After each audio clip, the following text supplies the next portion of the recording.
Hello दोस्तों, तो आज हम लोग बात करने वाले हैं पूंजीगत प्राप्तियां, कैपिटल रिसिप्ट। इससे पहले राजस्व प्राप्तियां बात करी हुई थी। इससे पहले के वीडियो में राजस्व प्राप्तियां क्या होता है, रेवेन्यू रिसिप्ट क्या होता है, और आज हम लोग बात करेंगे कैपिटल रिसिप्ट क्या होता है।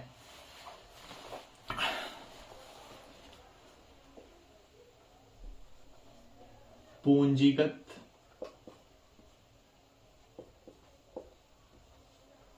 प्राप्तियां, पूंजीगत प्राप्तियां,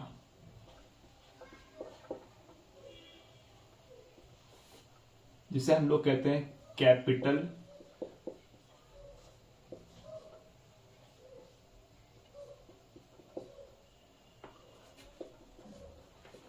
तो दोस्तों कैपिटल रिसिप्ट क्या होता है, इसको ध्यान से समझें। सरकार का वह आय, सरकार का वह आय जिसकी प्राप्ति के लिए सरकार द्वारा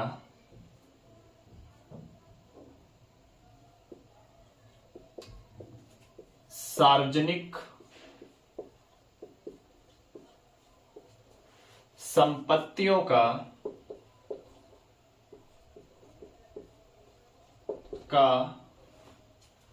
विक्रय करना पड़े या कम करना पड़े,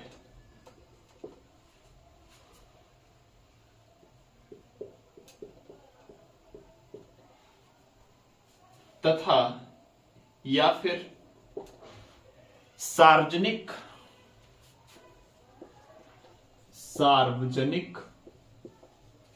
देवताओं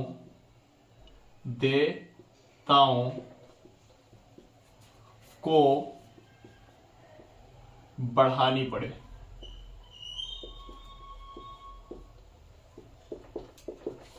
राजस्व प्राप्तियां में हम लोगों ने क्या सीखा था, ये सार्वजनिक संपत्तियों को कम नहीं किया जा रहा था और सार्वजनिक देवताओं को बढ़ाया नहीं जा रहा था, परंतु पूंजीगत प्राप्तियां में ये दोनों अपोजिट हो रहे हैं दोस्तों। इन दोनों से प्राप्त आय को पूंजीगत प्राप्तियां बोला जाता है। सार्वजनिक देवताएं मीन्स कि जैसे ऐसे समझ सकते हैं कि ये राजकोष है और राजकोष में एयर इंडिया को बेचा गया, जो कि पहले सरकारी थी, अब बेच करके x करोड़ रुपए गवर्नमेंट को प्राप्त हुआ और ये राजकोष है। जैसे अपना होता है ना गुल्लक, तो ऐसे इसमें क्या है दोस्तों, राजकोष। और यहां क्या हो रहा है, कोई किसी से लोन ले लिया गवर्नमेंट ने, तो ये बेचा तो सार्वजनिक संपत्ति कम हो गई, जो कि ये हो रहा है, विक्रय कर दिया। अब लोन लिया तो सार्वजनिक देयताएं बढ़ रही है। आने वाले भविष्य में कोई भी सरकारें अगर आती है तो ये लोन तो उसे चुकता करना पड़ेगा दोस्तों। तो ऐसे हम कह सकते हैं कि पूंजीगत प्राप्तियां वो प्राप्तियां होती हैं जिसमें सरकार को या सरकार द्वारा किसी भी सार्वजनिक संपत्ति को कम किया जाता है या विक्रय किया जाता है, तथा या फिर सार्वजनिक देयताओं को बढ़ाया जाता है। अब ये कैसे हो सकता है, ये तो आपको समझ में आ गया होगा, ये भी समझ में आ गया होगा। अब ये आता कैसे है, अब ये भी दो प्रकार के होते हैं दोस्तों। एक तो होता है आंतरिक, एक होता है बाह्य। क्या होता है दोस्तों, एक आंतरिक होता है और एक बाह्य होता है। अब आंतरिक क्या है, बाह्य क्या है, ये भी आप लोगों को एक्सप्लेन कर रहा हूं। थोड़ा सा धैर्य बनाए रखिए, सब कुछ समझ में आने वाला है, टॉपिक टू टॉपिक समझ में आएगा और पीवाईक्यूज को भी हम लोग डिस्कस करने वाले हैं। प्रीवियस ईयर क्वेश्चन जितने भी आए हुए हैं सारे इकोनॉमिक्स के सॉल्व करेंगे। ये कितना भी करंट वेस्ट होता है सब कुछ न्यूज़पेपर से अपडेट कर दिया जाएगा। आज तो हम लोगों का आर्थिक सर्वेक्षण 23-24 भी आ चुका है, उसका भी डिस्कस कल करेंगे दोस्तों। तो देखिए इसमें फर्स्ट तो होता है विनिवेश किया जा सकता है। फर्स्ट क्या होगा? विनिवेश द्वारा। विनिवेश क्या होता है? डिसइन्वेस्टमेंट क्या होता है दोस्तों? डिसइन्वेस्टमेंट आज समझ रहे हैं। डिसइन्वेस्टमेंट द्वारा अगर पैसा मिल रहा है, मान लीजिए कोई रेलवे ही है, रेलवे है,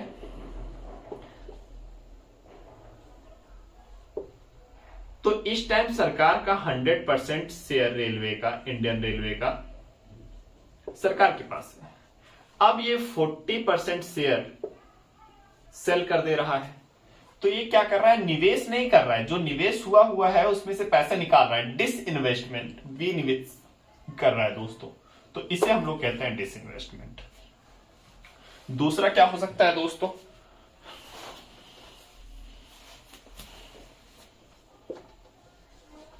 रिकवरी ऑफ लोन।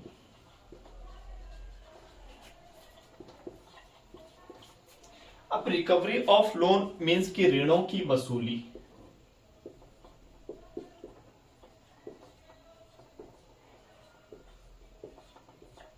देखो ये दोनों चीज जो है ना, ये पहले से अपने पास है और उसमें से ये खींच रहा है पैसा। मींस कि हमारा रेलवे बना हुआ है, 100% शेयर है, वहां से खींच ले रहा है पैसा। रिकवरी ऑफ लोन, हमने पहले की गवर्नमेंट ने लोन दे रखा है, वहां से ये रिकवरी कर रहा है। तो ये दोनों पूंजीगत प्राप्तियां तो है, साथ ही साथ एनडीसीआर है। यहां से क्वेश्चन फंसा है, इसे बोलते हैं नॉन डेप्ट कैपिटल रिसिप्ट। नॉन डेप्ट का मतलब गैर ऋण पूंजीगत प्राप्तियां, हिंदी लिख लीजिए इसे, गैर ऋण। एनडीसीआर वैसे हिंदी सही है, बट किन्हीं को अगर प्रॉब्लम होता है तो इसे देख सकते हैं। गैर ऋण पूंजीगत प्राप्तियां मींस कि यहां तो हम किसी से ऋण नहीं ले रहे हैं। नॉन डेप्ट मींस कि हम डेप्ट नहीं कर रहे हैं, फिर भी हमें पैसे प्राप्त हो रहे हैं। थर्ड होता है मार्केट बोरोइंग। क्या होता है दोस्तों?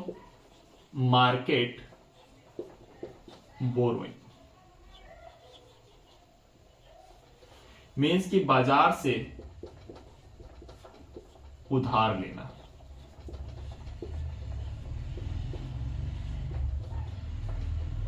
ये थर्ड हो गया। फोर्थ क्या होता है? कई तरीके से बॉन्ड रिलीज करना।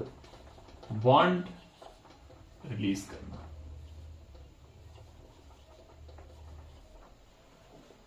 अब वो बॉन्ड कैसा भी हो सकता है दोस्तों।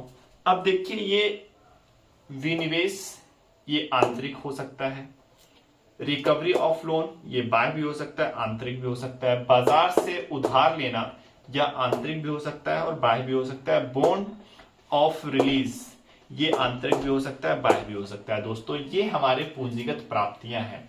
तो उम्मीद है कि आपको पूंजीगत प्राप्तियां समझ में आया होगा और एनडीसीआर भी आपका कॉन्सेप्ट क्लियर हो गया होगा। दोस्तों कल हम लोग बात करेंगे सरकारी खर्चे क्या होता है। बात तो आज ही करते हैं, बट वीडियो अपना लॉन्ग में चला जाएगा, इसलिए ज्यादा डिटेल में बात करेंगे और पूंजीगत खर्चे और सरकारी खर्चों में क्या अंतर है इसके बारे में कल बात करते हैं। धन्यवाद दोस्तों।